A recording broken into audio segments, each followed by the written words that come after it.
Hey everyone, welcome to another installation of the ITBP Fireside Chat series. We've got some awesome guests to talk to today, so I'm gonna go ahead and invite the guests and my co-host. Alright, I can see that my co-host is already in the to try to add our guests as well. Alright, we've got you on. Hi, Heather. And then our two guests, Kelly and Lexi, they're gym owners that have two gyms, one in Austin and one in Chicago. And I'm very, very excited to talk to them today. Let's see. All right, I've invited both of them. So let's see if they are able to hop on. Mm.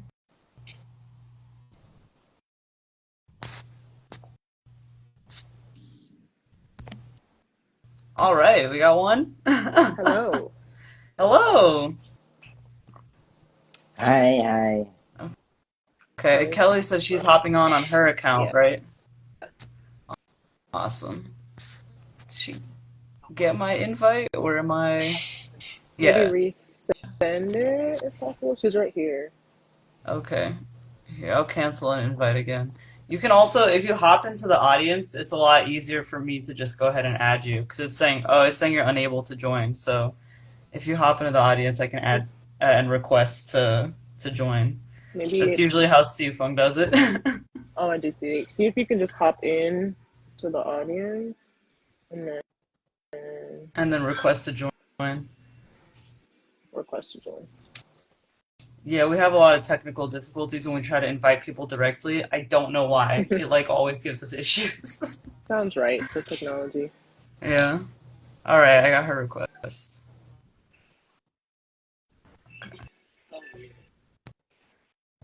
All right. There we are. Hey, we got it. Yeah, we did it. Awesome. Everyone's on, and we didn't have too many issues. That's a blessing, truly. Yeah. Awesome. All right. Well, before we get started and I introduce everybody, y'all know my name is Nat. I'm the Assistant Executive Director of the ITBP, and I run all of our social media with Fung's help, my co-host.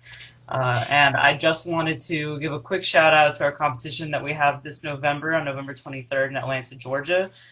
So this is our annual big competition that we have, and if you want to go and compete with us, you can go on our website to become a member and register. And if you want to support the competition or support the work that we do, series like the Fireside Chats like this, you can go on our website and also just become a supporting member. You don't need to be an athlete in order to become a member. You can just be excited about the work that we're doing and these awesome conversations with incredible people that we get to have. So, did I forget anything, Fung, before we get started? Yes, you always have the best introduction. So, Thank you. I try. Awesome. All right. So yes, like I said, I'm Nat. I use they them pronouns. My co-host Fung here. Also they them pronouns, right? I realize I never asked you in all the time that we've worked together. yeah, I use whatever pronouns, but Whatever they, them, yes. pronouns. Cool. So yeah, Fung also on the board of the ITBP, IFBB Pro Bodybuilder and Posing Coach, and Ambassador to Gay Games and Athlete Ally. And we have two incredible people that I admire so much on with us today. This is Kelly and Alexys. Go by Lexi, correct? Yeah, Yeah. mostly. Okay, cool. And you both use she, her pronouns, is that right? Yeah. Awesome. All right, so a little bit about them before we hop into our conversation. Kelly, if you want to wave Kelly in case people don't know which one is we. So Kelly was, I think, the one that originally wanted to own a gym, right? Because you mentioned in your bio, you never felt very comfortable during your weight journey and fitness spaces, and then you became a trainer in order to help people navigate the things that you were challenged with navigating, and wanted to own a gym, and then met Lexi, and y'all created what is now Goals Not Dreams. And then Lexi, on the flip side, similar, wanted to create a safe and inclusive fitness space when you joined health and fitness industry, um, and then wanted to, when you actually met Kelly, got to create that and be a part of something like that. So I love y'all's brief little like bio story, and I'm excited to dig into everything with y'all. And before we hop into that, I do want to say I think you guys are the first people we have on our fireside chats who aren't trans. So, and I wanted to emphasize that because for me it was really important to have gym owners on our fireside chats because for us, we may not like always. Oh, cool. Okay, my fire alarm went off. That was great. I don't know what that was about. I'm sorry. Because our training spaces, our gyms are the spaces that we spend so much of our time in. Like competitions are important, right? But the training spaces are the spaces that we're in and day out. And y'all's gym in particular is such an inspiration to me. And listening to, I think it was the Coach's Corner University podcast that Kelly did, the way that you talk about your vision for creating GND reminded me so much of what we're trying to do with the ITBP in terms of this is something that doesn't really exist, and we wanted to create something out of nothing, basically. So I'm very, very honored that y'all are taking your time to chat with us. Thank you for being here. Um, yeah. So that's my big introduction. So yeah, I guess just to hop into the conversation, if y'all want to let us into a little more detail about who you are and how you got into powerlifting and the how you got into then creating GND from there. Cool. Yeah, I guess I'll go ahead and get started. So, Go for it. during my weight loss journey, I was introduced into powerlifting. My very first coach just like threw me into my meet. I had been training for 3 months, and he was like, "You're doing it." I was like, "Okay." I'm a competitive person, so being a five-sport athlete, all those sort of things. Like he knew that I was super competitive, so signed me up, got in. At first, I'm like, this will be like mid, whatever, who cares? But I fell in love with it first competition, and that was the beginning of everything for the most part. Um, so yeah, So sorry, that's how I got into power. sorry What's up? to interrupt, but we hear some echoing. I feel like because you are Yeah, both in Oh, the same space. yeah, we So can I think hear an if echo on like Lexi's side when Kelly's talking. there you go. Is that better? Yes, Okay, awesome. cool. Um, so yeah, that's how I got started. That's how I got into powerlifting initially, and then from there, I knew I still wanted to lose weight and be a trainer and do all those things. And then just fast forwarding, like during that time of like starting powerlifting, um, I experienced a lot of nonsense, for lack of better words. So, being made fun of in group classes, like, mocked at the gym, kicked out of locker rooms, just like the whole gauntlet of nonsense that comes with like being a masculine presenting female in the fitness space. Like, I'm not this skinny little girl bouncing around, being a trainer that was different. And although like I was different as a trainer, I actually did really, really well my career as a personal trainer. I was usually, if not the top trainer, like one of the top trainers at every gym that I worked at. I had a huge impact on people because I was relatable. Um, so yeah. Yeah, I think I heard during your podcast, the Coach's Corner podcast, that you created such a great clientele that when you created your gym, they all just like went with you to the gym. Yep. Yep. Didn't lose a single That's one. awesome. What about you, Lexi? What got you into lifting and wanting to create a gym like this?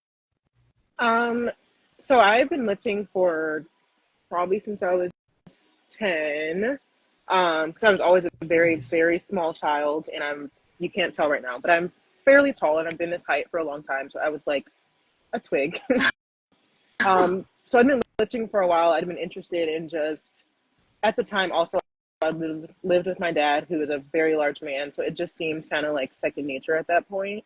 But then being an athlete, getting to the point where I was getting bigger, and thankfully now it's more accepting that women and people that aren't just like cis men, I'll say, are lifting. So it's good now, but even like 10 years ago, it just wasn't the thing. Yeah. So I heard my fair share of like, in high school, I was like the big mean girl because I was just very athletically built. I just naturally was always training in that kind of style of like, I want to lift heavy weights. I really don't care about what the norm is right now. Right. And then I found powerlifting through a friend, had been training through like online programs kind of just by myself. And then after college, I decided to invest in finding a gym and a coach. And that's where I met Kelli. And then she decided to pass on that tradition of throwing me into a competition. I remember she signed me up and was like, "You're doing it." Like, okay. But it ended up being a great experience. We drove out to Ohio. I hit my first 300-pound squat and I just like lit up, and I've just been in it since then. We've obviously been together since then. And then again, with experiencing what I did back in like high school, college, just wanting to create a space where like, yeah, women can lift weights. Women don't need to be looked at as however ways that women could be looked at in a gym, that we don't need to get into. And just creating that space of like, women are okay, whether they are straight, whether they are in the LGBTQ community. It just needs to be a safe space for everyone. Mhm. Yeah, that's really awesome to know. Like, first of all, thank you both of you to be here with us. And I'm just very curious and very excited too to have both of you here to talk with us about, really, some of these, positive, empowering moments as well as like challenges, right, of having a gym owned by people like you yourself, right? Because typically, like I've been to so many gyms before, and most of these gyms, either they're franchise, like commercial gyms, or if they are more like hardcore, I usually go to hardcore bodybuilding gyms, much less powerlifting gyms, but even so, like, they are mostly opened by, white cis men. So I'm just really, really curious about, some of the decisions that you made, like, or even some of the challenges that you might have, right? In owning a gym, as, a black, female, queer couple, I think. And that's the first question for me. From me, my second question is, how do you pick these two locations, right?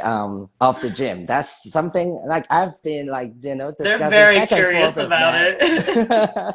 Yeah, I'm also new to America, so I'm really curious about the location that you actually pick.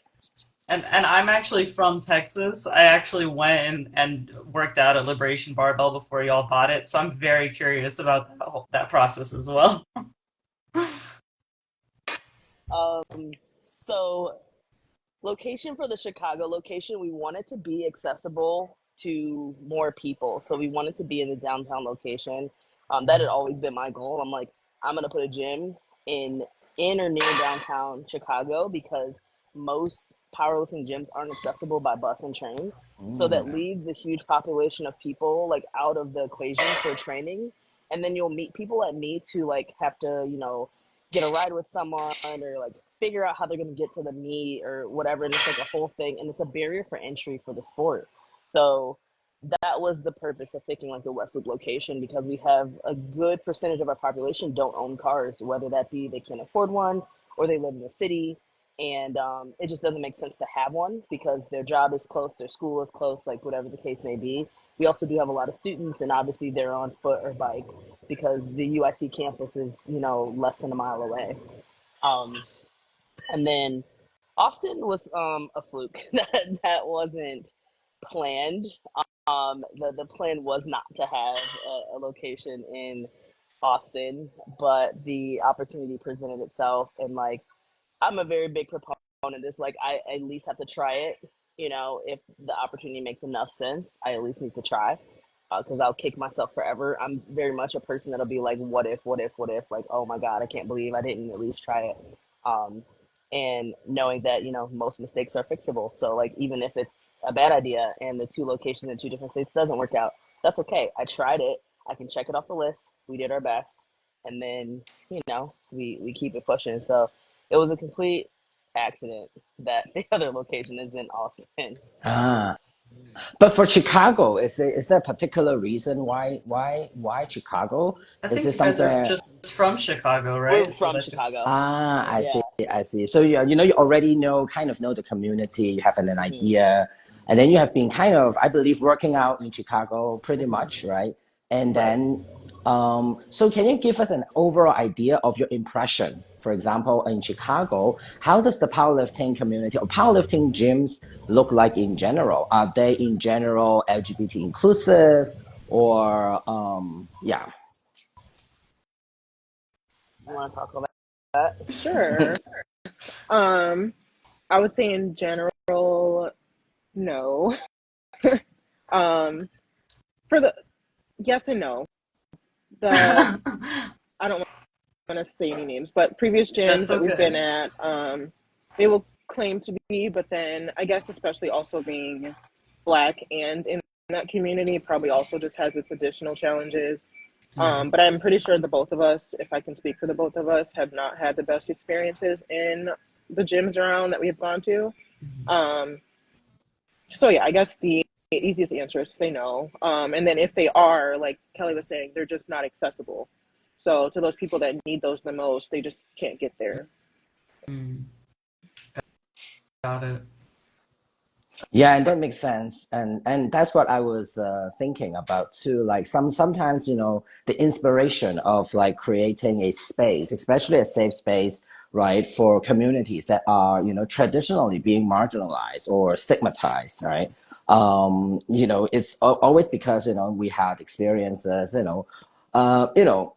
discrimination, even violence, right, in those spaces, and so that inspired us to have a space that is really like more that is inclusive, right, Mm, or that is that could be an empowering space, rather than a space that is really negatively influence how we can train. And mm, I come from Hong Kong, and so I have all these experiences of like being stigmatized. Whether I go to the male or female changing room, it doesn't really matter. But female changing room particularly is very challenging, mhm. and so I can totally understand. And I always thought like in America it should be freer, but and once I was here, I realized that it was not really true, right?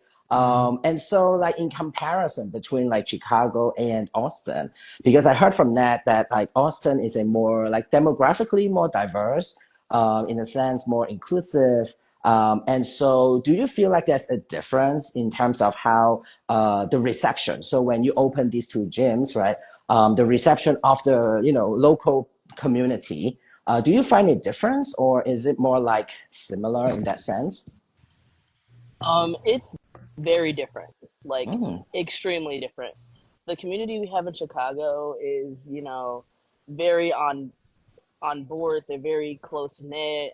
They open people with open arms. They before they can even get to their workout, they have to talk to everybody. They have to mm, dap each other up. They have to talk about what they did over the weekend. They have to, compliment their new shoes. They have to look at the new sleep. Like it's a whole process. And like if I could sit and count the average hours that each member spends in here, like on average, it's probably 4 to 5 hours per person, wow. wow. which is like insane to think about. But we've added, like right now we're sitting in the front on our couches, so we have like a gym living room, we have a TV, we have Mm. meal prep service, we have drinks, we have so right next door to a Target, so it's like a whole like experience when you come to this location. Um, and even dealing with people like collaborations with other businesses and stuff like that is very easy. In Mm, Austin, it's like very much the complete opposite, where like our members are great and they're awesome. They foster a great community, but like it's not the same. And like I think that we have like brothers and sisters and cousins that come to Chicago. They all come to our gym. People have brought their parents in. I think the way that people like flock to the community here is different than it is in Austin. And I don't know if that particularly is because of like taking over from someone else and trying to make it our own. It's just very difficult, which it is. Trying to live down the bad reputation that it once was, and just changing the name isn't always enough. Um, so that's something that we're running into. But even like with business partners, I went to the NGLCC conference over the past weekend, and I actually met two people from the Chamber of Commerce in Austin, and like they were just, I was explaining to them like what my experience has been as like a Black woman trying to get the attention of other owners to collaborate, like, and stuff like that. It's like near impossible. Like they won't answer my emails. They won't, they dismiss me if I walk into the business. Hmm. It's just very different, and it might not be malicious per se, but it's just like the dismissive behavior from that demographic of people versus we're just both of us. Speaking for the both of us, like we're just accepted so much differently Yeah. in Chicago versus Well, Austin. Austin is still Texas, so unfortunately, That's what I tell everybody. That's what I tell it's everybody. It's still it's more Texas. liberal, but it's still Texas. So, Yeah. but Sue Fung, I think we skipped over your original question of you asked a two-part question. The first one was any specific challenges that they face opening up their gym. Um, Oh, yeah, I want to make sure we don't skip over that because that was also something that I was curious about because you mentioned on the other podcast you're on about how the space is, most gyms are owned by cishet white guys, and you basically created something that doesn't exist and all the challenges with that. I'm curious about some of the details of that experience. um, let's see. How long do we have on this podcast again? Try to give us the highlight reel. We've had nothing but challenges, it seems like, since we've opened our gym. Um, I don't know if you all are aware, but like we were in a different space to begin when we first opened up. We were kicked out of that space, and we had to scramble to now find the space that we're in Chicago, which put a wrench in everything. Um, by the time we got kicked out, we had taken over Austin, and we were there. We were doing well in the smaller location. Next thing you know, we're getting kicked out. We're getting slapped with a lawsuit. I'm paying an attorney. It gets ugly very, very quickly. They were harassing our staff, harassing our members outside, um, Jesus. doing like they turned off our power. We didn't have power for 2.5 days. Um, so that was the intro to business owning for us. This was like 7 months into us being a brick and mortar entity, which was like you just can't plan for some of this stuff. Um, so that was like, I don't know how we got out of that because it was like, it was a very dark time. It was, everything was moving fast. Everything seemed so scary, but me being me, like I'm very calm. So I'm just like, okay, let me talk to an attorney. Let me do the things that I know I'm supposed to do because I know how to run a business, right? Like I mentor other business owners. So it's like, I know how to do this. Um, and I'm talking to my mentors. They're like, hey, just do this, this, this. Having people to lean on is super important as well. Because on the podcast I was on, that's actually one of my mentors. So being able to lean on him and be like, hey man, like what do I do? what how do we move past this? So that was one that was like the biggest overarching thing. But then like us receiving, you know, we've gone through a lot. And it's like I don't really want to get into like a ton of details, Lexi's face. but yeah, we were like stalked for a while, threatened. Wow. Um, we were dragged on the internet when we took over Austin, and like it's just been, it's like we've been fighting for our life the entire time that we've been open. Like it's been a very big battle to just simply exist. Like we're not stepping on anybody's toes. We're not doing anything that should warrant like what we've received and what we've been met with, but yet here we are, you know. So I'm curious, like as a follow up, like the threats, all these like the horrible, experiences that you have encountered, being kicked out and stuff like that. Who are these people who are doing this? Are they people who are anti-trans, or are they just other business owners, or do you know who the hell are these people? Well, the first one, which is a property management company that kicked us out, like we believe that once we hung the pride flag during Pride Month, Mhm. and it just so lined up that like the madness started after Pride Month, and we left the flag hanging there. Mind you, it's just one pride flag, just one single little flag, and Jeez. everything, I don't know, coincidentally went south once we hung that, and they were saying that the deadlifting was ruining the building and that it was too loud and this and that. But we've been deadlifting since we moved there. So, real weird how things work out. Deadlifting only becomes a problem after you're in the space for like 7 or 8 months, like not right away. Um, so that was that, and then the other people were just other other business affiliated people, haters for lack of better words, that sort of thing. Yes, Yeah, that. that sounds like hell. Oh, Ned, I thought you were going to say something. I was just like that literally I have anxiety, so like that sounds like an actual living nightmare. Like I can't I'm listening to it and like my heart is like racing. It's so terrifying. Yeah, but like amidst all of these challenges, what makes you um, decide to continue right doing all this Yeah. business? And I think that would be a good question to transition to to let us know a little bit more about your what do you think of your mission of opening these gyms and the purposes of it, and does that change since you opened your first gym as well? It's like a three-part question. And it's a three-part. To at least start with the first part, I know the both of us, we are stubborn in the best way, as in we're not just gonna let, especially at the like letting someone else kind of do it to us. Like we're not gonna give up because someone else wants us to. And of course, we just wanted it in the first place. But also throughout, especially with here and the move, just seeing our members, like I know for, I probably say both of us, it probably could have made us both very emotional because they were just they're supportive. They were like, they probably would have lifted up us into the air if we asked them to, and like thrown us up to the top floor of the building. That's where the management company was.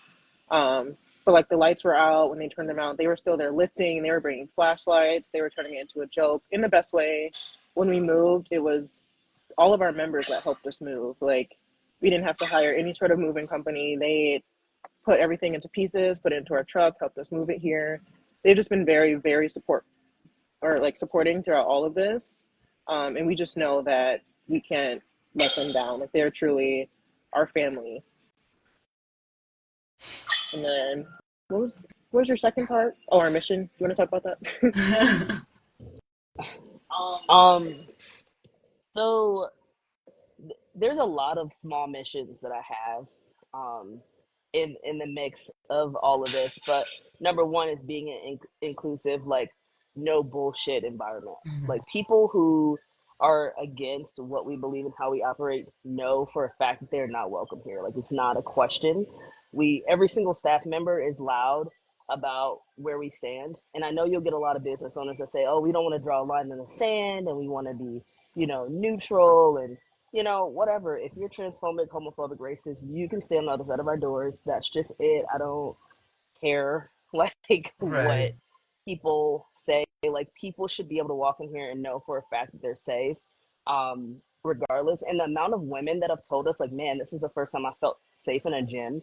It's like pretty concerning. Like, what is going on out there? What is? I mean, we know what's going on out there, but like Right. in 2024 that it should not be like that, right? So that's the biggest thing. It's like making sure everyone feels safe, no one's being made fun of for their choices, whether it's the federation that they live in, whether it's the color of their skin, whether it's their gender, who they identify as, like whether it's the clothes that they wear. Like bully, like adult bullies are the worst. And I've heard people get made fun of, like the group chats are notorious for making fun of people and stuff like that. So Hmm. that's the big thing. Also being in a position to be accessible to more people who look like me or who've been like in similar situations. So whether they're overweight and they go to gyms, and pretty much a lot of gyms are notorious for like the challenges, like the 6 week to 8 week challenges where they're like trying to force you to lose as much weight as possible. We Hmm. don't do anything like that. Like if you want to lose weight, cool. If you don't want to lose weight, also cool. Come in here and lift heavy weights and just like be the best version of yourself. Be the healthiest person that you can be. Um, so that's another part of it. And then like for me, because I am a mentor, and I do work with like the colleges, and I work with the Chamber of Commerce and stuff. So just having people that look up to me, like see what can be done, like see what their potential could be if they just push hard enough, you know. So like being that role model and mentor for everyone that looks up to me and us and like what we're doing with our community, like it's an inspiration to a lot of people. So just upholding that space for them. That's incredible. Um, yeah, I really loved in particular your like because I know the mission of GND is kind of like um based primarily on like I want an inclusive and safe space where people could just like kick ass at weights and not have to worry about anything. But I really loved the way that you conceptualized inclusivity on that Coach's Corner podcast, the way you talked about it, because it reminds me a little bit of the sort of mission for inclusivity of the ITBP, which I can expand on in a second, but I would love if you would share a little bit about like your vision for inclusivity isn't like we need to target any particular niche, but rather anyone and everyone who wants to come here is welcome, and because of the space that we create, it will be safe and inclusive, kind of like you said a second ago, right? Like just Yeah. because of the people that we hire and like the rules we establish and all of that. Can you talk a little bit more about that? Yeah. So it's important as a business to not be so inclusive that you're exclusive. So that's what I talked about on Right. the podcast is, you know, being inclusive without being exclusive. And it's a weird concept and a lot of people can't wrap their head around No, it. But it's it's actually true. really It's true. simple. It's extremely simple, and I think like a lot of people, especially gyms for whatever reason, like they're like, oh, we can't control people and tell them what to say or what to do. Like I have no issue revoking someone's membership if I get a complaint saying that someone harassed someone in the gym. Mhm. I don't care. I'm taking your membership away. I don't need a million letters of proof. I just need to know that you felt unsafe, and no matter who you are, what you identify as, or whatever the case may be. Um, and I don't have a problem kicking you out. But as a leader, that's something that you have to take on. Like you can't always be a people pleaser, Mhm. um, and you have to like people know that you're going to have differences with other people, and that's okay. Right. But everyone should be able to coexist together, no matter what your viewpoints are, what you think, or whatever. If you can't be mature enough to keep it to yourself or be respectful, then like we don't have a problem kicking you out. We don't care. Mhm. Yeah, yeah, I really loved that piece of it of like creating a space where really you can include as many people as possible and just ensuring that it's safe for everybody there. Because the reason it reminded me a little bit of the ITBP is because when I first joined this federation, we didn't really have like a space for non-binary people, for example, to compete and have a platform to compete. And I joined with like the intention of like my mission is going to be we're going to find a way to include non-binary people in what we're doing here. So it was like how many people in our community can we include, right? And then like a couple years later, I think it was during lockdown, my boss and I had to have a conversation about like how do we want to include, for example, cis people who are gender non-conforming, who maybe they don't feel comfortable, like there's cis woman who doesn't want to put on heels and a bikini in order to step on a bodybuilding stage, right? And the name is trans bodybuilders and powerlifters, but I was like, man, it aligns with our mission more to be as inclusive to as many people who don't have a space to compete because of their gender expression or identity as possible. And that vision of like include as many people as you can who literally don't have the space anywhere else versus let's make it as niche and exclusive as possible. And hearing you talk about what GND is doing, I was like, that's it. Like that's the goal, because when you're more inclusive versus like narrowing in on a niche, you actually pick up a lot of people along the way that you didn't even know you were catering to because they also needed that space, and maybe we just weren't thinking about it. So I really wanted to highlight that mission of y'all's for sure. Yeah, and I agree because a lot of times when we think about inclusiveness, right, we tend to think of it as an opposition to being to exclusion, right? But I think you put it very beautifully that it doesn't need to be in opposition, right? So they can work together in the sense that you can also create a safe space. So I think in a lot of like now all these controversies over trans athletes, maybe whether it's about the Olympics or or a specific sports, the new policies of it, they often emphasize, and I think misusing inclusivity, right? And then use fairness as a kind of an idea that is always as an excuse, right, of Yeah, excluding people to justify while they exclusion. Yes, exactly, right. So, I think that, your perspective actually adds on a very important kind of view of how we don't need to necessarily see them as opposition. And I mean, now I'm actually curious on, I'm sure because you have been in the community for so long, you must have some like, stories probably from, your students, or from your, other powerlifting friends who are working out at your gym. Are there, can you share with us maybe one or two like stories of like, empowerment and positive moments that motivate you to continue, creating this space, even though you had so much other challenges? Um, wow, we have a lot of stories. Do you have one that you want to share in particular? We do have a lot. I can't think of a like super specific one, but I know because obviously we have ran a handful of meets this year. So I know a general like overarching one that we see a lot is people that may not have felt comfortable in the gym or even competing, but now that have in our space specifically. Like I know our last meet we had a lot of first time lifters and a handful of them that were from our gym. And it was just really good to see. And even they spoke out about it. They've come up to us, they've made like their Instagram recaps and posts and like really just truly expressing how grateful they are that they have this space to feel comfortable being a new competitor. It's like we create a space where if you come to one of our meets, everyone is yelling, cheering you on. You could be lifting just the bar itself. You could be lifting every kilo we have in here. You're getting all the energy. So just seeing that they feel truly appreciated and safe and motivated to get better and not like they have to be, because I know a lot of things, times we hear people say that they have to have a certain level of strength to compete, but we just make sure that's not a thing here. So it is really good to see that people are being welcomed and they truly feel like they can use this space as it should be used, which is a space to be inclusive and safe and just as you are. Yeah, I think that's so interesting because like we organize like powerlifting meets as well. And I think, honestly, as a bodybuilder myself, like the bodybuilding competition is entirely different.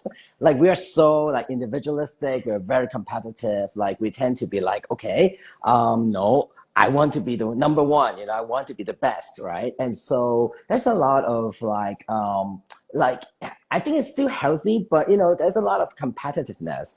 And then when I went to the first IATBP powerlifting meet, well, it was so inspiring in the sense that everyone cheer for one another. You will never see that in bodybuilding competitions. Yeah.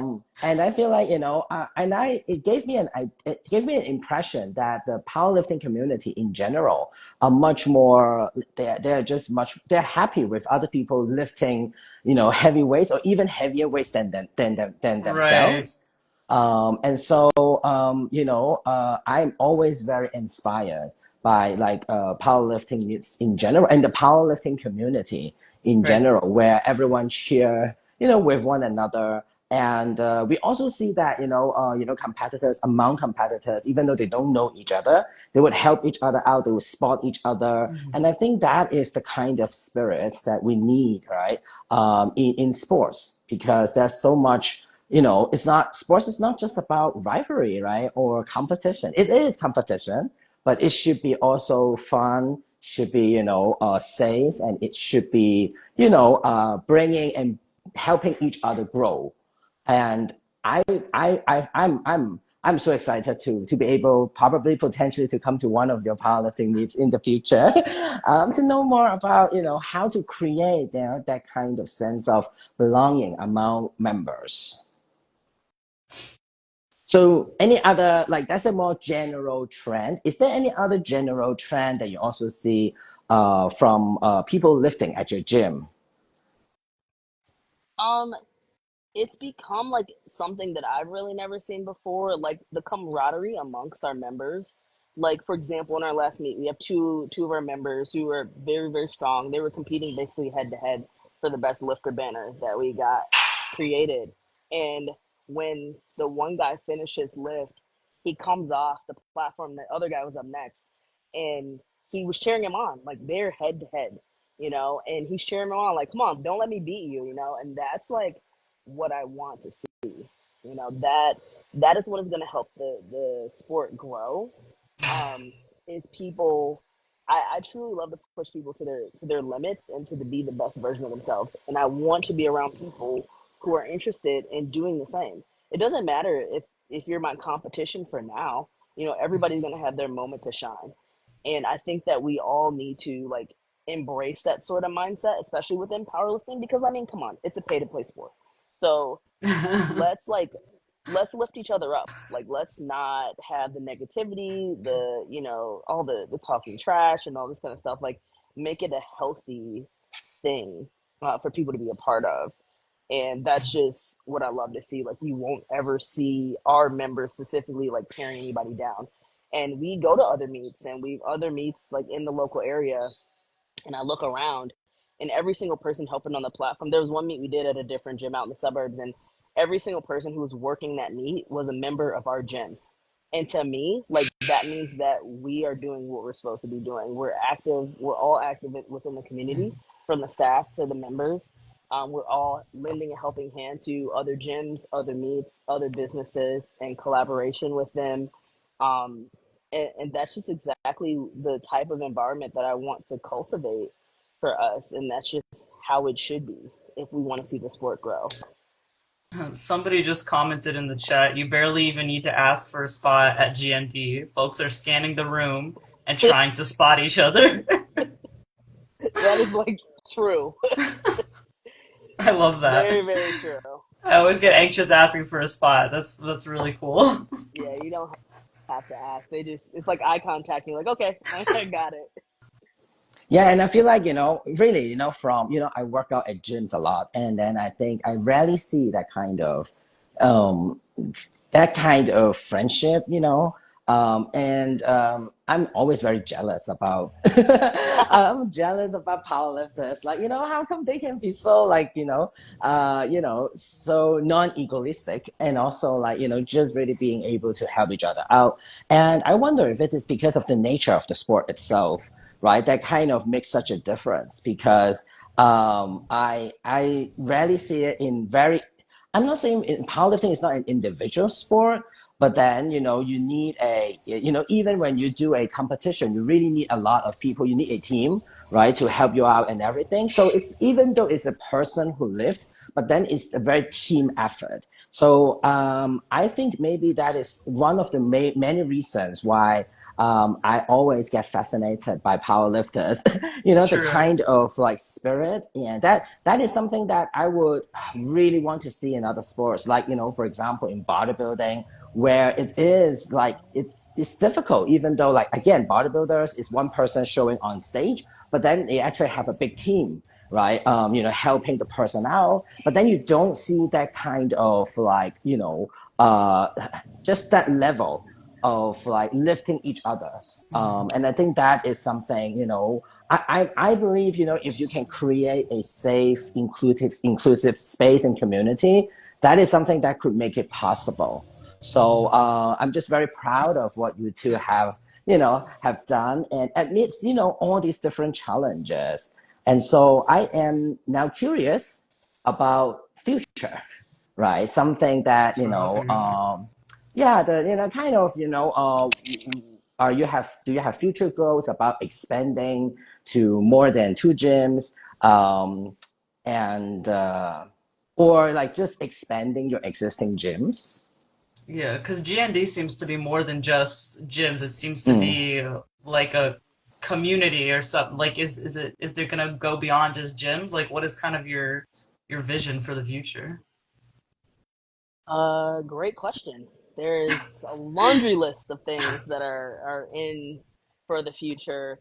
Um, Love that. it's the in general, our journey has been very difficult. So, we are coming into a space where like we're gonna have to make some difficult decisions in how we're gonna pivot and be able to keep up with the things that we cannot control, right? So like our overhead being crazy more expensive than what we planned for, and that changing so rapidly and stuff like that. So a lot of the future plans that we had in place are like more on hold, just because we just need to catch up.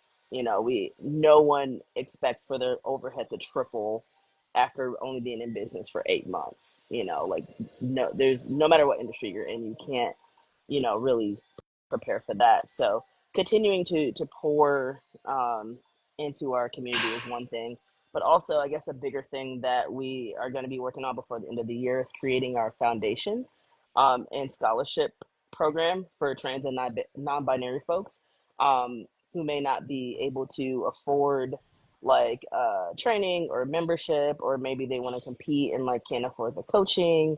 Um, Starting that so that we can get some fundraising and donations to subsidize our staff to be able to train and coach these people to the platform, or even like not even on the platform. Maybe they have some health goals. Maybe they need to lose weight for, illness or whatever the case might be. Making it accessible to those people to become a part of the community. And hopefully we get them on the platform, because ultimately, like, our ultimate goal is to grow the sport, to Right. continue to like lower the barrier to entry for a lot of people. So that's, I guess, the bigger thing that we're working on. As far as expanding to more locations, uh, not right now. I opened the gym and wanting to have like 5 to 7 locations, not across the country from each other. That was not in the plan. It's very that was not it.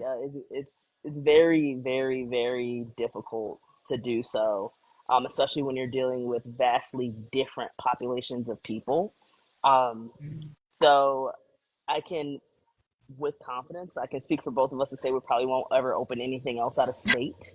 Um, in Heard. state, yeah. In state, yes, we have some loose plans of expanding to different quadrants. Chicago is huge. The suburbs are huge.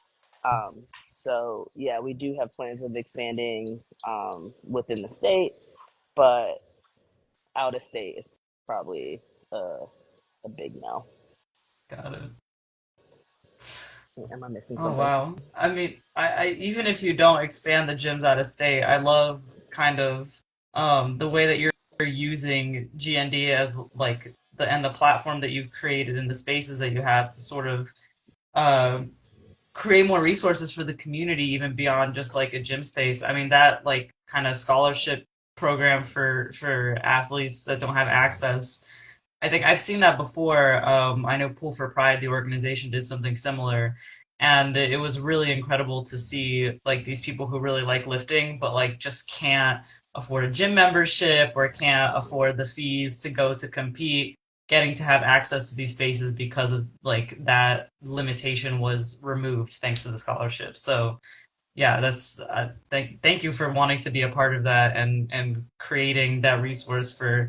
I mean, really, our community are like we're trans and non-binary athletes, and so we see firsthand the challenges that people have coming and trying to compete with us. So I'm really grateful that y'all want to be a part of that. Yes, yes, I'm also like, I think the scholarship program is a brilliant idea. Like, Yeah. I always envision if I am going to open a gym one day, it has to have, like, I'm an academic person too, like, I'm doing my PhD research. So I always think that, I need to have like academics related seminars, health Right. seminars, and then I have a room like where people would have meeting and socialize. And it seems like you're creating a very similar space that I really want to have, in one day, if I It's have the true. resources to do, to open a gym. And so I think that is a very important aspect of like being able, I mean, going back to the idea of inclusivity, right? So being inclusive is not just about creating a space, it's a physical space itself, or, generating a sense of like belonging in community within the space that you create, but also like create accessibility So I think that is something that you have been like reinforcing, right? Not only by location, but also like financially, like resourcefully, they can be able to have those equipments or Right. money or whatever, Right. or even an opportunity to compete. I'm also very inspired by how you are also creating not just a space but also competitions, right? For people to join and to try and to collaborate across other competitions or other like gym spaces. So I just wonder like if you have any if there is a so this is something me and Nat were talk kind of like briefly touch on when we try to discuss what are the questions that we want to ask you both. One of the questions that come across to us is that when we both trying to find to maybe to map a particular like inclusive spaces, right? Whether it's gym spaces or fitness spaces, across the states, we often find it difficult to locate, to get a very comprehensive map for different sports, right? Whether it's bodybuilding or powerlifting. So I wonder, like, how does that collaboration with other spaces, like Proof of Pride, for instance, or other like inclusive spaces for powerlifting? Is it? Do you folks have I don't know, Like a like have network, maybe? yes, have a network, or like do you collaborate a lot with each other? And how does that collaboration work? With Um, like other inclusive gym spaces or organizations or stuff like that. that's a tough question right now. Gyms, I will be honest and say that it's very hard to collaborate with other gyms, Mm, especially because they do not have the same goals that we have, and they don't. Frankly, they just don't care mm. about why it's because they haven't experienced what we have. So to them, the priority to create a safe space is like, like whatever. Um, so that's pretty difficult. Um, I don't know how much you want me to elaborate on that, but yeah, that it's hard. It's very difficult, and I'm hoping that we can um, change that, right? And like be the example that you can be inclusive and collaborate and all those sort of things. Like it's not just competition. Um, but yeah, we do collaborate with other businesses. It's very nice to collaborate with other small business owners, especially being a part of the LGBT Chamber of Commerce, like being able to give them the opportunities to put their businesses out there in a space where they know that they won't be mistreated. Um, if anything, maybe some honest feedback or, whatever about whatever they are trying to sell and whatnot. But yeah, it's hard out here. You know. Yes, that's interesting too. Yeah, Lexi, do you have something to add? I was just gonna, yeah, add on to what you said. I think as far as businesses, it is hard. Just like we said earlier, just the fact that there aren't many diverse, especially gym owners. So that, yeah, they just truly don't understand what they think. Even if they are trying to create that safe space, what they think that is may be completely different than what we think that is. And it may take hard things like drawing lines in the sand and really just being, like you said, no bullshit about some things. So that's just hard to find. But then, yeah, like we are having an event in a couple months where we're bringing in a couple small businesses. We do like helping other small businesses, even if they aren't in the fitness field. We do just like helping small businesses, minority owned businesses, all of that, just to, yeah, expand beyond the gym world. And then, yeah, we do, of course, in the future, hope to try to change that so there are more accessible, inclusive, safe gyms to Right. go to around us. But in the meantime, it's just we're making sure that people here at least feel safe, and then bringing in those people that don't necessarily have a gym but can kind of help us with the community in general. Mhm. Yeah, I think that's very important because in my mind I can like think of a few so-called like inclusive gyms, right? But I really seldom see collaborations, right, across Yeah. different gyms. So and it seems like everyone work isolate on their own. Like, and then it's very contrary to, you know, the powerlifting community we just mentioned, that they're so collaborative, we help out each other. So I think, you know, that is like, you know, maybe, you know, that's part of the reality, right, of like opening a business that's of its own. And so, yeah, I think it's a great conversation. And I think, you know, about collaboration, you know, we have to advertise ourselves a little bit. Like, you know, we are Shameless going plug. to, we will be having our like powerlifting meet in on November 23rd. And, you know, we would love to, you know, we would love you to, you know, to have some of your, to bring some of your lifters, you know, to compete with us.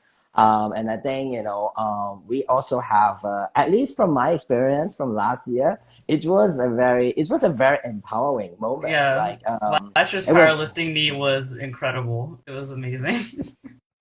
yeah. And it makes me realize that, you know, actually not just powerlifting, other sports should actually learn from powerlifting. Like, Mhm. you know, in how you know, just athletes, you know, work with one another, how coaches and also like referee and, you know, judges, they all work together. Instead of like, you know, working against one another or competing against each other. So I think this is also a space, you know, that we want to create, is, you know, while it's competitive, but it's also like, you know, it also promotes a sense of like community and belonging. And we definitely would love to learn from, you know, your experiences and have your lifters to, you know, to join us as well. And of course, we would love to also introduce our own members, you know, to your gym so that when Yeah. they come to Chicago to visit or Austin, they will be like, you know, definitely visiting your Yeah. gym and Yeah. having some fun with like, you know, with the lifting experience. Yeah.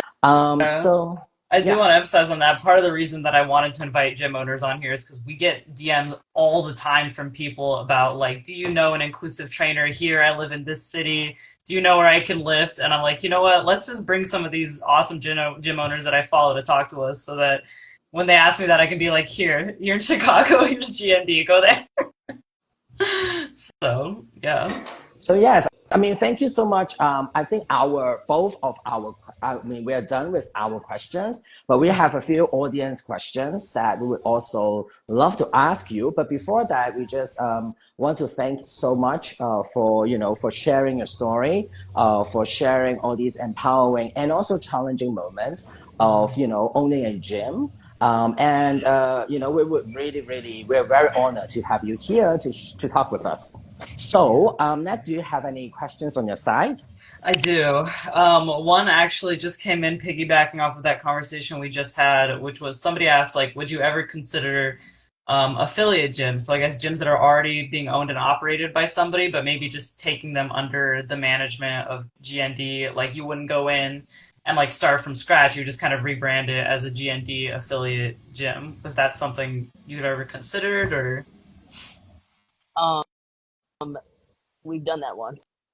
Oh yeah, you did. I'm guessing did it not go well? It seems like it didn't work. we Yeah, we've done that once, taking over Liberation. Oh, okay. So that was And kind of you guys did I thought you guys went in and bought it and like we're like, all right, we're gonna just like rebuild the whole thing, basically.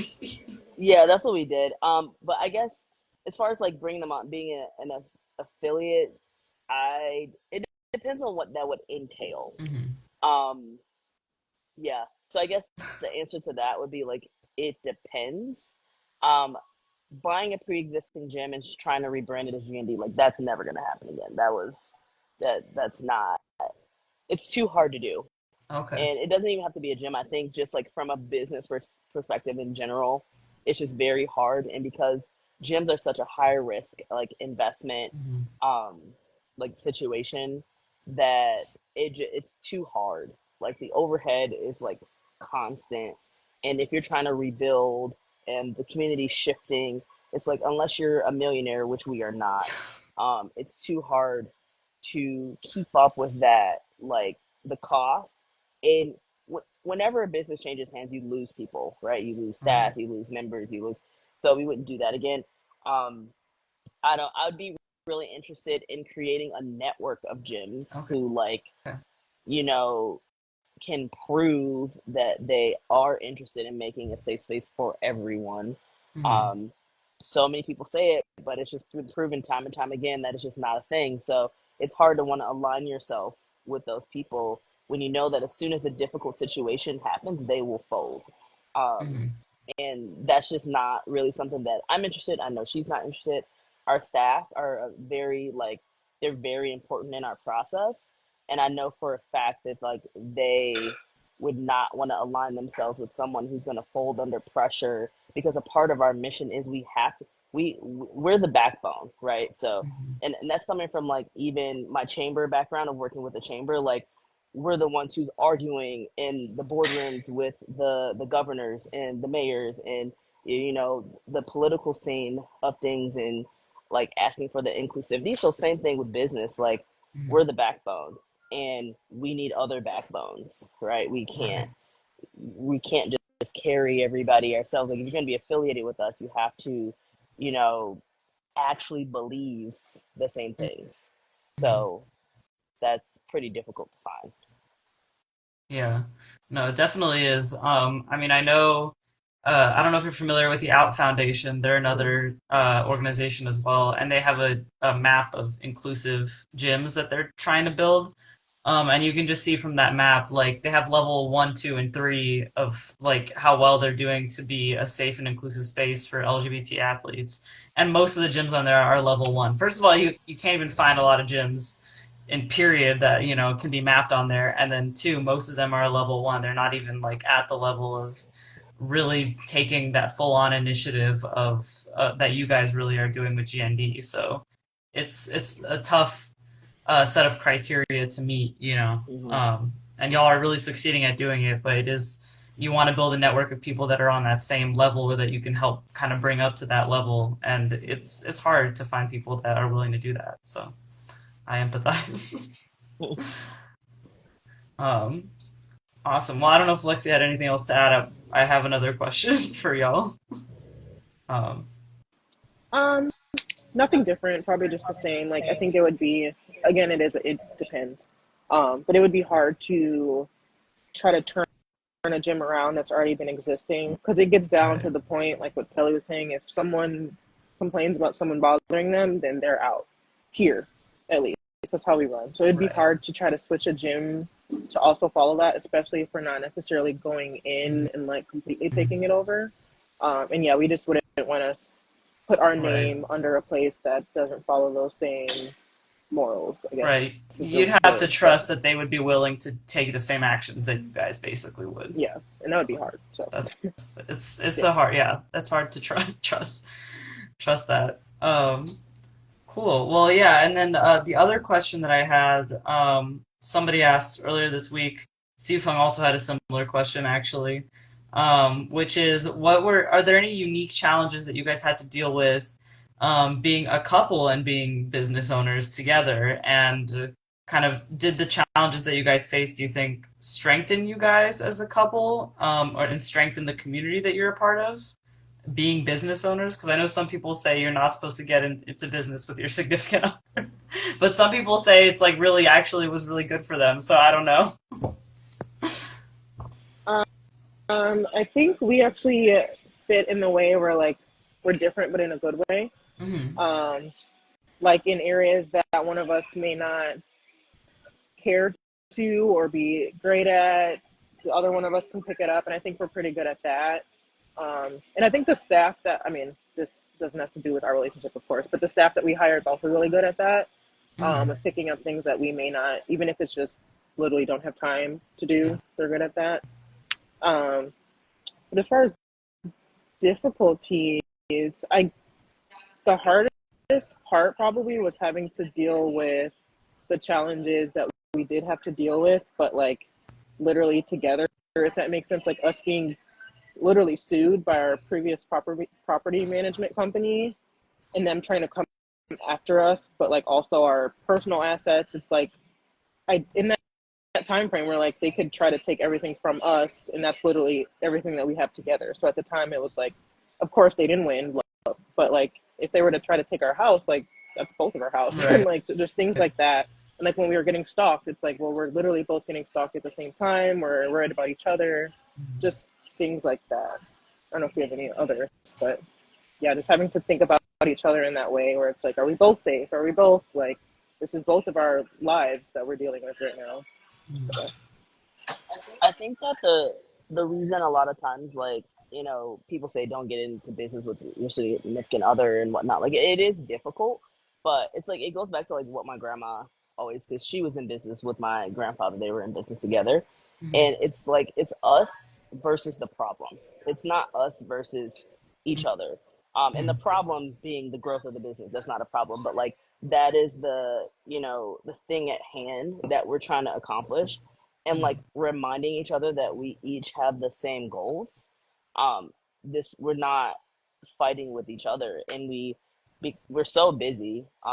We each have our own part like within the business, so that takes a lot of that typical like stereotypical like difficulty away, um because like we're just too busy to like we got stuff to do. I got you. Awesome. And then I got actually just one last question, like slid in right now. Question is, what was the catalytic event that propelled your business forward? So the thing that happened that you can look back on and say, yeah, that was when we really solidified ourselves and our business. Was there like one moment? It was a series of moments Okay. when I knew it was time. At the previous gym that we were at, it was just like one negative thing after the other. I had completely stopped lifting from being there. I was Oh just like man. super depressed, gained a bunch of weight. I gained like 40 to 50 pounds back. Um, and it was just like one thing after the next. And I was like, I'm over it. So I told Lexi, I'm like, hey, it's time. Like, I can't take this anymore. I'm completely depressed. I don't want to come to work. I hate everything and everybody. I'm not happy with my body. I don't even look in the mirror. Like, there were just so many things, and I knew what it was all coming from. Mhm. And I think that, like, we agreed on that because she was feeling the same way. And I didn't like how she was being treated. So I'm like, I'm not going to sit here and let her get treated like this. I'm not going to let myself get to the point. Like, I've worked so hard to be so strong. And, like, I'm just, like, quitting, essentially, without actually quitting. I'm just, like, going through the motions. And, like, I'm very big. Once I quit my corporate job, I said I would always live my life with passion, Mhm. and that was going to be my choice always. So if it got to the point where I was doing something that I was not passionate about, I was going to quit. I don't care. Um, so I think like the series of those events where we were just like, we gotta get out of here. Um, that's what we were like, all right, I don't know how we're gonna do this, but we're about to figure it out, and we're just gonna do it. And that took like team effort, that took like trust on her part, because previously everybody had been calling me crazy, like, why do you want to be a gym owner, like you're a psycho, like black people don't own gyms, and what is wrong Wow. with you. Um so hearing a lot of that, like years leading up to me, like finally getting to this point with her, that was all that I've ever received, was that, oh, you can't do it. Like, it's not for you. It's not your industry. Like, you're not going to be successful. And then we're like, well, hold my beer. we're gonna we're gonna figure this out. Um, but yeah, like having all this negative experience at the previous gym we were working at, like that is definitely what like lit a huge fire under our butts to like spring forward and just make it happen. Awesome. Would you say the same for you, Lexi? That was the moment that kind of solidified for you guys as well, or was it yeah, different for you? it was the same.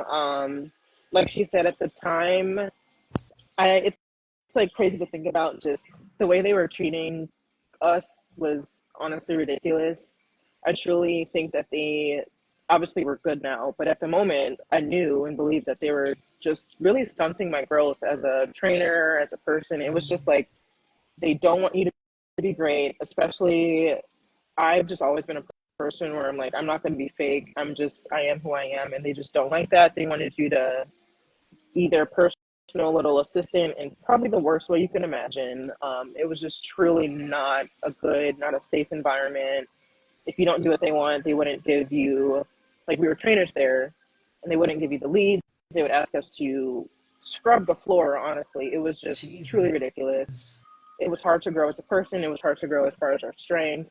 We were both just not in good places mentally. And yeah, just talking, it took us what, like 3 months to decide and get it going. It was a very quick turnaround. So I think we were both in that position where we're just like, we're ready to go. This did literally light a fire under us. We're just like, we got to get out of here. And it turned out to be the best decision we could have made. Awesome. Yeah, turning lemons into lemonade, right? Yep. I love that. Um, is there anything else you got, Fung? Or because we're hitting up on time here, so. Yeah, I just have. I just get. I have some like overlapping question, but there's one question that someone asked about. As for both of you, like as a trainer, and as a coach yourself, what would be your advice for a trans power lifter who will be competing for their first time? Um, my biggest my biggest thing would be like find a coach that's gonna foster your growth and advocate for you. Um, I do coach a trans lifter who's competed multiple times now, and then making sure that the environment is a good. So I'm only going to recommend like a good space for him, um, and be ready to advocate. Like, cause you in powerlifting, especially like in a lot of the meets that are in the middle of nowhere or whatever, being ready to advocate if something were to go wrong, like with the weigh-in process, obviously you're like half naked, and stuff like that.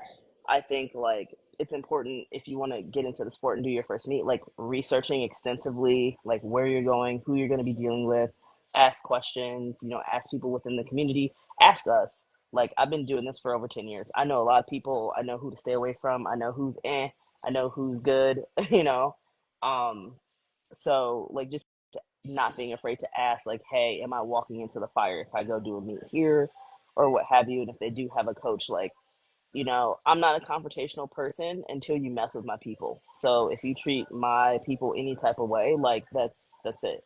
All bets are off. So yeah. I love that. Do you have a similar advice or something different, Lexi, before we close out? Yeah, I would say the same as far as just making sure, of course, where the meet itself is going to be, it's a safe area, but also just the people that you're even lifting day to day with being supportive in that environment that you need. Because I know we both know the lifter that she coaches that is trans, and he actually is from here, but just making sure that like the gym that you're in is supportive and inclusive and really cheering you on throughout the process, and just having those people by your side to, like, you have to advocate, but just like you said, ask us, we'll advocate for you, making sure that you're going to have a good time. Like at the end of the day, like you said, it's a pay to play sport. You should have a good time. There should be no questions about that. Hmm. Yeah, we had a lifter come from California that I remember they brought their coach and like two or three people from their gym all flew out just to be there for them. And I feel like that really, like if you're gonna go compete, especially for the first time, like bringing the people from your gym that are there cheering you on when you're training and like having them there as your support system, to help advocate for you, maybe when you feel like you can't, etc. Like that is very, very helpful, during that competition process. So yeah. Awesome. All right. Well, we're just at time. We're like a minute off of 75 minutes, and I want to respect and honor y'all's time. So, I'm gonna go ahead and close out the conversation. Even though I could ask you guys a million more questions. I've been following y'all for a while, and I'm very just honored to get to talk to y'all. Honest to God. So yeah, thank you both for your time and for being so open and honest with your story and all of the challenges that y'all face. And I respect that y'all are professional enough to like not name any names, but still be totally honest about the bullshit you had to deal with. That's, I mean, really, you're both inspirations, and everything that you're doing. So, yeah, Fung, do you have anything that you want to say before I wrap up? No, you have done a great job. But then I just want to really thank from the bottom of my heart, right, for having you both here to really to talk with us. I think it's also kind of rare. It's really rare, not just being Black, queer, and women, owning a gym, but also owning a gym as a couple. And I Yeah, think dinner must be very challenging, but also I feel like it should be very, empowering in a lot of ways. So we are so glad to have you, both of you yeah, here. And we hope that in the future we can also have more different types of sports gym owners will be able to come up and speak about their versions of safe space and their version of inclusivity. And hopefully, in the future, there could be a better networking, right, among different gym owners, business owners that can make whatever sport, make sports in general a better and safer space for everyone. So, Thank you all. Nat, I, Oh, I wanted Yes, as well. to give them a. It looked like Kelly was going to say something, yeah, but please, you have please. to unmute. Yeah, the unmute. No, I just want to thank you all for having us. It's great for us to get out here and talk about the realities of what we deal with, and that's the only way we're going to get better. People can't jump in as allies and get behind us if they don't even know what is going on. So I love you all's platform, and I'm honored as well that you asked us to be a part of this. So hope that we can do more stuff together. Yes, we would love that. So I'm pausing because it looks like Kelly's going to unmute, or not Kelly, Lexi. It looks like you're going to unmute. So Yeah, I just wanted to I'm say waiting. thank you again. Same thing. Of course, like we said, our vision is to just keep growing the sport, and even if it's not powerlifting, just the gym world in general is the best way. So thank you for having us. Absolutely. Yeah, we're honored. Awesome. Well, thank you for everybody in the audience who stuck it out. We saw just a lot more people here than usual. Clearly, you guys are we're excited to hear Kelly and Lexi talk as well. And thanks for everyone's time getting to be a part of what we're trying to create here. So, yeah, in case you missed it in the beginning, if you hopped in a little bit late, I do have to plug that our competition again is in November. It's on November 23rd in Atlanta, Georgia. All of the details are on our website and on our Instagram feed. And if you got inspired listening to this and you want to come and compete with us, use a pinned post right at the top of our feed that shows you how to go to our website, become a member, register to compete, and you can become a member even if you're not an athlete, just to pay the $49 a year to support what we're doing here and help sustain these conversations and the resources and education that we're trying to create around trans athletes, especially in bodybuilding and powerlifting. So yeah, I don't think I forgot anything. I think I got it right. Okay. All right, cool. Well, thank you all for your time, and I hope you guys have a good rest of your day. I hear the plates, hitting in the background over there, so I'm sure y'all have a busy day at the gym ahead of you. And yeah, thank you again. Thank you. Thank you so much. Thank you so much. All right, bye. Bye, guys.